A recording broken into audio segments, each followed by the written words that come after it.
साथियों, संदेश नहीं देने आया हूँ।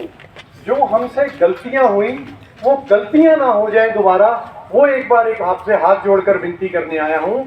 हमने किसान आंदोलन के द्वारा इतिहास में इतना बड़ा कोई आंदोलन नहीं हुआ जिसमें मोदी जैसे तानाशाह को हराया गया। और अपना वो आंदोलन क्या सिर्फ मोदी के खिलाफ था? नहीं, अपना आंदोलन उस व्यवस्था के खिलाफ था जिसका एक चेहरा कभी कांग्रेस बन जाती है, एक चेहरा कभी भाजपा बन जाती है। हमने उस दिन उस आंदोलन के द्वारा एक चेहरे भाजपा को तो हरा दिया, लेकिन हमारा फर्ज बनता है हम उस व्यवस्था पर चोट करें। और हमसे गलती क्या हुई वहां पर? हमने कह दिया, क्योंकि हम लोग राजनीति में पढ़ने वाले लोग नहीं थे। किसान आदमी, आदिवासी आदमी, मजदूर आदमी मेहनत करता है, प्रकृति को पूजता है और सो जाता है। हम किसी का लूटने नहीं जाते हैं। पर हमें वह ध्यान आया कि राजनीति की आड़ में लोग हमें लूट रहे हैं, तो उसका तरीका क्या है? हमें इसी राजनीति में जाकर अपना वर्चस्व कायम करना है। जब संख्या हमारी भारी है तो हिस्सेदारी भी हमारी ही भारी होगी। यह बात याद रखनी है।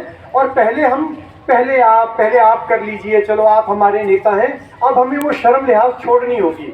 हमें हर किसी को कहना होगा, मैं हूं कांति, मैं हूं क्रांति, मैं हूं कांति, मैं हूं क्रांति। हर आदमी के मुंह से निकलना चाहिए, चाहो में जाएगा, मैं हूं कांति, मैं हूं क्रांति। वो क्रांति क्या है कि हमें सत्ता चाहिए। हम इसमें अब शर्म नहीं मानेंगे। हमें चाहिए कि कांति भाई जाए, राजकुमार भाई जाए, जितने भी भाई हैं, उमेश भाई जाए, महावीर गुर्जर भाई जाए, हमारे आदमी वहां पहुंचे, पॉलिसियां हमारे लिए बनाएं। जब तक हम पॉलिसी अपने लिए नहीं बनाएंगे, हम आंदोलनों तक सीमित रह जाएंगे। सत्ता के आगे हमें लड़ना पड़ेगा और हर बार लड़ाई में जीत सत्ता जाती है क्योंकि उसके पास कानून है। हमारे हाथ में कानून होगा तभी, जब कांति भाई जैसे 15-20 करते हुए 150 आदमी, आज जनसंख्या के हिसाब से देखा जाए तो इस विधानसभा में, इस संसद में 70 से लेकर 80% भागीदारी हमारी होनी चाहिए। जबकि हर संसाधन में हमारे वर्गों की, आदिवासी, किसान, मजदूर, अल्पसंख्यकों की भागीदारी केवल 5 से 10% रह गई है। और ये जो आरक्षण दिया गया हमें, चाहे राजनीति में चाहे नौकरियों में, यह भी हमारे ही समाज से भटकाए हुए लोगों को, लालची लोगों को लेकर हमारे ऊपर थोप दिया जाता है। इन सीटों पर आज तक जीता तो आदिवासी था ना, पर क्या उसने कभी हमारे लिए काम किया? नहीं किया। हर परिवार में एक गंदा आदमी कभी ना कभी पैदा हो जाता है। तो मान लो जो कांग्रेस से लड़ रहा है, भाजपा से लड़ रहा है अपने परिवार का, आदिवासी, भील, किसान परिवार का, पर वो एक बिगड़ा हुआ आदमी है हमारे परिवार का।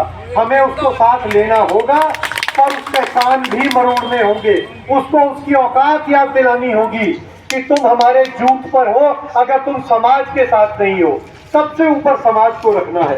अपन किसी आदमी के पीछे नहीं लगने, एक विचारधारा के पीछे लगना है। और आज वो विचारधारा भारत आदिवासी पार्टी सबसे मुखर है। हमें उसके साथ लगना है। हर आदमी का कम से कम 100 वोट की गारंटी नहीं लेता है ना, तो अपन चुनाव में पार नहीं पा सकते हैं।